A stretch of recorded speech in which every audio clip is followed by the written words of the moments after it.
Alright, good day once again mga kapatid. For this video, andito ulit ako sa aking pabuhan. Kaya lang, masaya po ako ngayon dahil mayroon po akong customer na kukuha po sa akin ng 25 pirasong pabo. Isang pares na Bourbon Red, tayo na Jersey pabo, 15 babaeng normal at 5 barako na normal color. 25 pieces po lahat. At ito po, papakita ko po sa inyo yung mga ibibigay ko sa kanya na 25 pirasong pabo. Sa katagalan ko po sa pag-aalaga ng pabo, nakuha ko na po talaga kung ano po yung mga pamaraan na kahit tayo lang o isang tao lang yung mag-ooperate sa ating pabuhan ay kaya. Dati mahirap po, kagaya nito na may order po na ganito karami, 25 piraso. Malaki kasi yung range, kaya mahirap yung pagdakip. Pero sa ngayon, kung nakikita nyo, ito, nakasigregate na po yung pipilian ko o kukunan ko ng 25 pirasong pabo at 20 sa normal color. Ito, nakasigregate na. Kanina kasing umaga, pinagala ko sila sa labas. Tapos ito, pagpasok nila, ito may net na.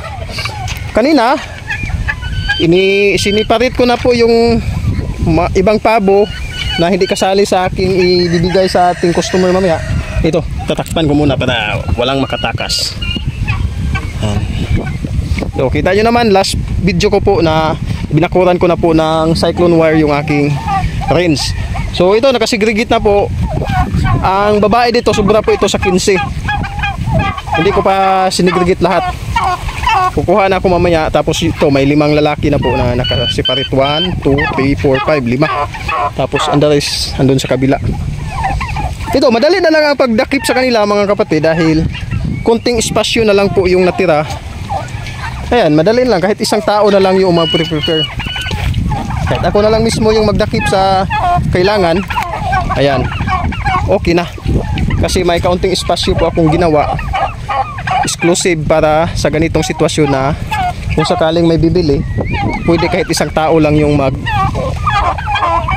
process. Pero mas maganda kung marami. Pero ayun talaga. Ayan, masaya po ako ngayon dahil ito 25 pirasong normal color po yung aking may bibenta. So kukunti na lang yung aking supply. Iwan ko lang kung aabot pa ito sa December, sa New Year at Pasko. Pero may mga supply naman ako na mapagkukunan. Ito, magbabayaan sale na tayo ngayon kasi paubos na po yung aking supply, aking mga alagang pabo. Maghuhuli na ako. Itong mga lalaki, babasain ko dahil madalas po sa travel o paglilipat ng pabo, ang mga lalaki po yung hindi makaka-survive pag mainit. Ang mga babae, nakaka-survive naman sila. Hindi po sila kagaya sa mga broad-breasted. Ayun, may dumaan na motor. May sanctuary kasi doon sa unahan. Kaya marami talagang nakakita dito sa aking mga pabo. Ayan. So, let's go. I-prepare ko na. Hindi pa dumadating. Ngunit papunta na raw sila. Kaya i-prepare ko na yung mga kailangan na pabo. 25 piraso lahat. Ayun po yung Jersey Buff. Ayun, 3 piraso. Tapos Bourbon Red, 2 piraso. Ayan. Let's go. During po sa delivery mga kapatid, mahalaga po ito dahil isa po ito sa posibleng mangyari na mamatay po yung ating mga alaga na i-deliver o itra-travel. Kung nakikita nyo po yan, may sako po akong hinahanda, binubutasan ko po yan kasi maganda po talaga pag may ventilation dahil pag yung sako na ginamit ninyo yung makakapal tapos walang ventilation, hindi labas pasok yung hangin, tiyak po mamamatay po yung pabo. Ayan, naghanda na po ako ng 5 piraso kasi may 5 lalaking pabo po dito sa akin ngayon na ating ibibinta yung mga normal color. Ayan, binasa ko po tapos ilalagay sa sako. Pwede naman karton, kaya lang pag lalaking pabo po mga kapatid, posible pong na mawasak lalo na pag nabasa kasi malalakas at malalaki po yung lalaking pabo. Ayan, ibinasok ko na po sa sako. Tapos mahalaga po dyan mga kapatid, pag itatali nyo po ay wag po yung maluwang, kumbaga siya po ay nakakatayo kasi once nakakatayo po yan, nagpupumiglas po yan at pagalaw-galaw yung sako, posible pa siyang may stress or mabali yung kanyang paa. Ang maganda po dyan, kagaya na nakikita nyo, ay inyo pong paupuin sa kaitali yung bandang itaas ng sako. Nang sa ganun ay makadapa lamang po siya. Permanente po siya makadapa at hindi na po siya magalaw. Tapos kung makikita nyo mamaya, itatali ko po yan sa alambre kasi inaantay ko pa po yung aking customer na dumating para hindi po magpupumiglas at hindi po magkatuwad baliskad yung ating alagang pabo. So pagkatapos niyan mga kapatid, 5 piraso lang kasi ang nilagay ko, yung mga lalaki, ay naghanda na po ako ng karton. Tapos yung mga babae ay sa karton ko po ilalagay kasi maliit lang naman yung babaeng pabo at yung mga karton na mostly na available ay pang babae lang po. Ayan, kung nakikita nyo, dumating na po yung aking mga customer. Hindi po mga customer, marami kasi siyang kasama.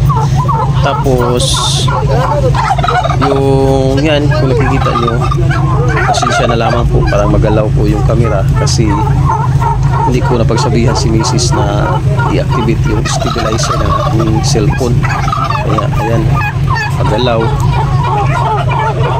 at nakatayo pa po yung kuha. Pasensyahan nyo lamang po dahil ilang clip lang naman yan yung nakatayo po yung kuha ng ating camera.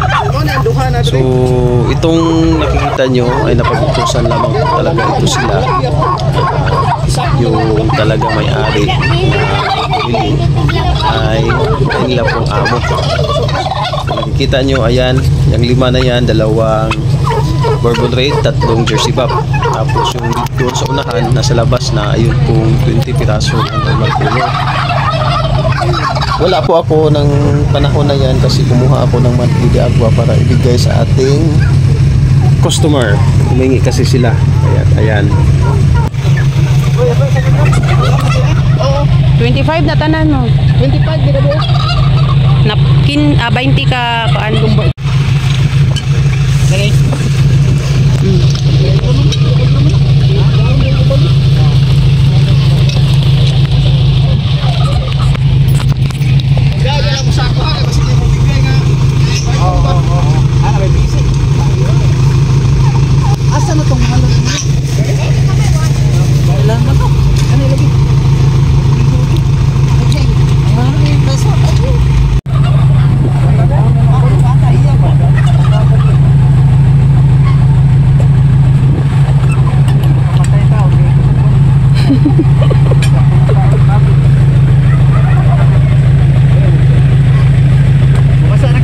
Kana init para kuan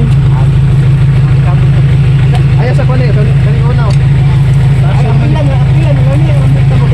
oo ipandong ba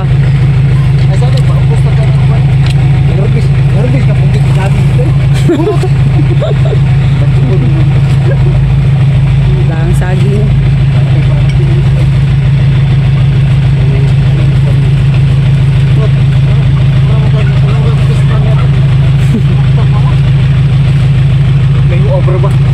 asa tabla ya da tungason to good tungason la naok sa layon na lasi layon masud grobe dogoro din niya ko ako pa mo ikaw na gud puyo na ko wala na pwede imong zoo nasa break now ay sa hirot nasa break now di ba na mas mag-isip ay hawa na ka ginawa no dito lang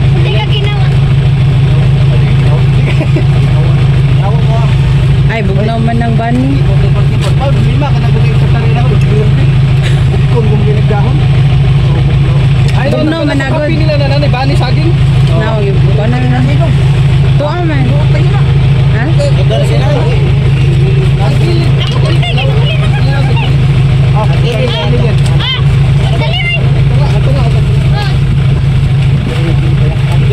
nanigawas pa ko magunit lang oh naman masayit na skill kayo sos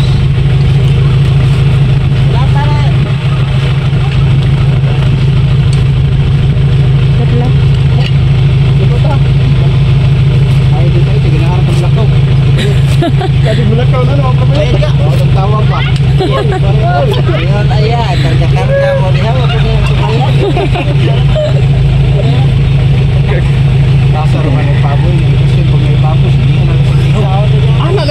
Ano siya nga kanang bata-bata kay para ganahan ko ihaw da yun. May siya kay di daw. Inaw siya. Ilawan pa rin nilus kadang mahalin. Nay mahalon dira liman. Sa ilang ba?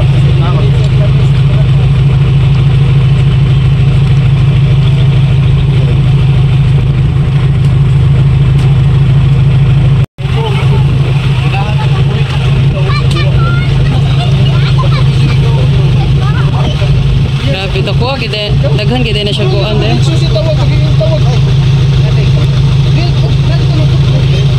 Unsa man? Ayun hugot dito. Ayun.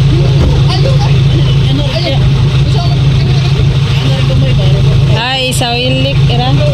Ay kato lang ay. Kana. Di daghan la. Kaya ibasa.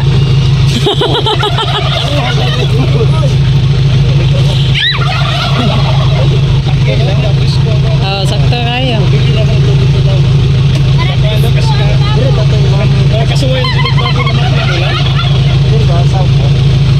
Ayun kay malata po kayo. Kulap sa silaw nagtungtong ba mo? Nagsulo to mga Nigeria dito. Pulos na.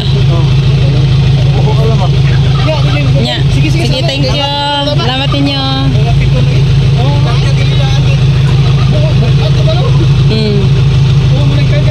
Agino din sila kay Tungas. Pahinga na to. Thank you.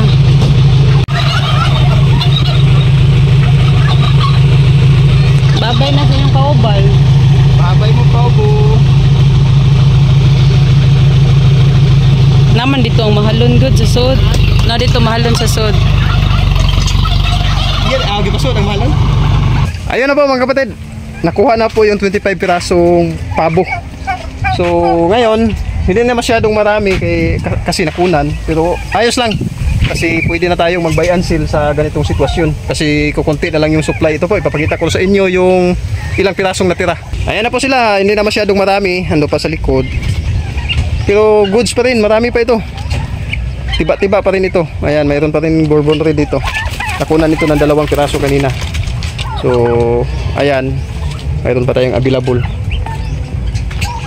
Ayan na po mga kapatid, masaya po at maganda po mag-alaga once nakakapagbabinta po tayo o nakakadispose po tayo ng ating mga alaga, dahil walang silbi pag marami tayong alaga, hindi naman tayo nakakabinta. Ayan, patay po tayo sa cash flow niyan. So sa kagaya nito, goods, dahil maraming pabo yung nabili ngayon, tapos paparating pa yung Pasko. Ayan, magandang opportunity po ito para yung ating pag-aalaga ay maging business. So hanggang dito na lang, lagi nyo pong tandaan na paggawa ng mabuti ay di nagbubunga ng masama. See you on my next vlog. Bye bye.